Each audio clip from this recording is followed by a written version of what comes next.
Few public figures acquitted themselves more memorably during the Brett Kavanaugh nomination saga than Senator Susan Collins of Maine. She didn't stage a public therapy session like Jeff Flake did or embarrass herself. Instead, at the critical moment, she delivered not so much a defense of Brett Kavanaugh, but a defense of the presumption of innocence and basic fairness, bedrock American institutions.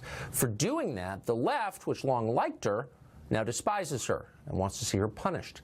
Close to 1,500 alumni and faculty of St. Lawrence University in upstate New York are demanding that their school rescind an honorary degree that Collins once got. They say that Collins, quote, lacks integrity for the crime of failing to automatically believe Christine Ford.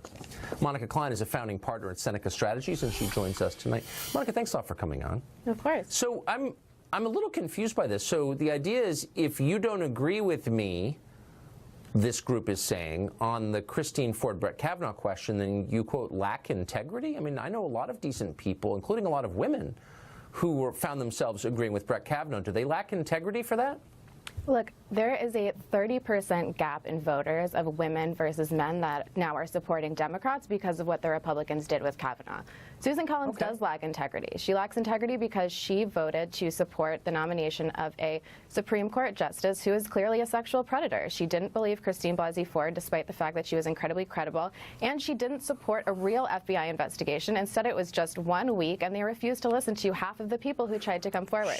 I think it's completely legitimate that 1,500 people come forward and said that they don't support her having an honorary degree. The school itself said that they're not taking it away. So let me ask you, though. Hold on. I'm trying to get to a more core question than just an honorary degree from a school whose honorary degree you might not want to have anyway. But the question is it a question of integrity to reach a different conclusion? So you're saying that a decent person could not disagree with you. That's what you appear to be saying, and what you appear to believe. A decent person would believe Christine Blasey Ford because she was extremely credible, and Kavanaugh came across like an 8th grader. I don't think anyone truly believes that Kavanaugh did nothing to Christine Blasey Ford. I think Susan Collins herself is kidding herself, and she made a calculated decision to support the Republicans. Do you sincerely believe? I mean, what you're doing is offering a window into kind of a worldview that I think a lot of people might find chilling, a worldview that doesn't allow for honest disagreement, a worldview that honestly believes that anyone who disagrees is a bad person. Well, I'm not saying put her in jail. We're saying they can take away her honorary degree if they want. And the college itself said that they're not taking it away, so what's the problem? I don't think you're following this. Look, I don't care about the degree or the school. Who'd want an honorary degree?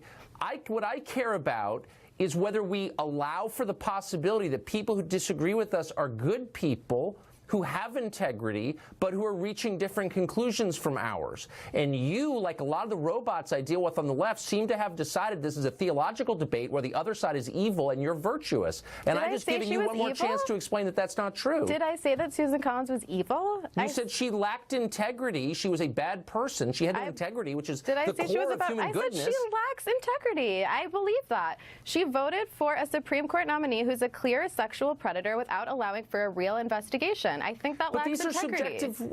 Who taught you this? Like, was there a time in your life when you believed that, like, decent people with integrity could disagree? When did you change? I'm asking that. Why can't you just disagree with me on this? I think that she lacks integrity, and you don't. No, but you're missing it. I can disagree with you. I don't think you lack integrity for having a different view than I. You think anyone who disagrees with you, I guess including me. Maybe we just disagree on the word integrity. I don't think she has it. Integrity means honesty, decency. I don't think she has honesty or decency. I don't think Brett Kavanaugh does either, and I think it's ridiculous that she confirmed him for the Supreme Court. And I think she will be voted out because women are extremely frustrated with Susan Collins right now because she supported a sexual predator. Every woman feels that way, and you don't speak for all women, just so you know. Okay, thank you for mansplaining that to me. I'm not mansplaining. I'm saying something that's obviously true. There is a 30% gap in between Democrats and Republicans. The fact that women are supporting Democrats 30% more because the Republican Party is offending women. People who disagree with. Okay. Thanks a lot, Monica. Good to see you tonight. Nice to talk to you. Tammy Bruce is a radio host and president of Independent Women's Voice, and she joins us tonight. I'm not going to, quote, mansplain any of this to you, Tammy. No, whatever that means. I mean, I guess what bothers me here is what I just said bothered me, which is the idea that you see all the time on the left that if you disagree, you must be a bad person. That's a Stalinist assumption. It's scary. I can't believe people who believe that live in this country. What is this? Yeah, look, and her explanation also changed during the interview. I mean, the fact is, she was saying that Susan Collins was evil because Susan Collins was clearly supporting a sexual predator. And if you knowingly support a sexual predator, then you're evil. And then, ironically, though, Tucker, she then complains that why can't we just disagree? That's your point.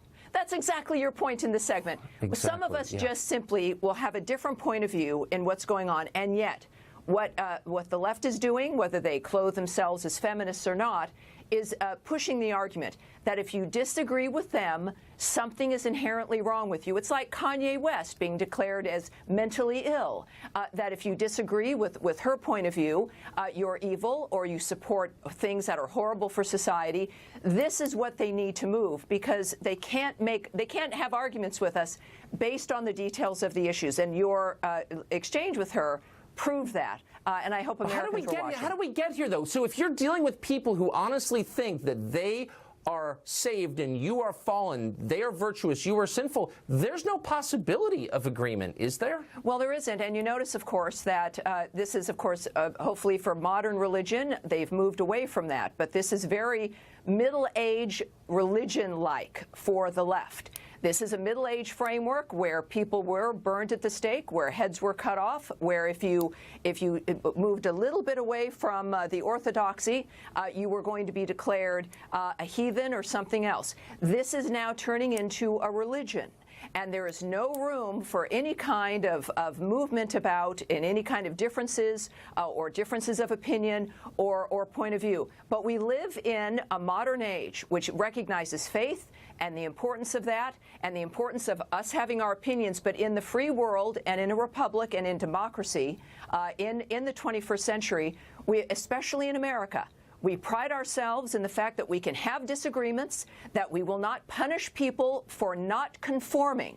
And that has been a hallmark of the American liberal sensibility of which all Americans hold on to. And this, of course, it's a classic fascist framework.